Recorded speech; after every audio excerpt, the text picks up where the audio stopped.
त्या सोनालीला मी सांगेन की कुठचंही रिग्रेट आयुष्यात ठेवू नकोस अजिबात. आत्तापर्यंत कदाचित तुला माहिती नव्हतं म्हणून कदाचित एखाद दुसऱ्या गोष्टीच्या बाबतीत तुला कदाचित पश्चाताप होत असेल कुठच्या गोष्टीचा, पण आता त्याची काळजी घे आणि ते रिग्रेट ठेवू नकोस आयुष्यात.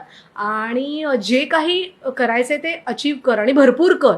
आत्तापर्यंत केलेलं होतं, मध्ये आईपणासाठी तू जो काही वेळ दिलास आणि त्यामुळे काही गोष्टींसाठी तू थोड्या हातच्या राखून ठेवल्यास, केल्या नाहीत, त्याला आता पूर्ण मोकळं कर. ते पूर्ण अचीव कर जे करायचे. मग ते कोणतीही गोष्ट शिकणं असू देत, ॲक्टिंग असू देत किंवा प्रोडक्शन असू देत, आणि एखादी भलतीच काही गोष्ट शिकायची असेल आयुष्यात जी आता वाटत असेल की यार हे करूया का, त्या सगळ्या म्हणजे मी आत्ताही कलरीपयट्टी शिकते. मी बऱ्याच गोष्टी जिथे कुठे मला वर्कशॉप दिसेल ते मी शिकते. तर ते कंटिन्यू कर.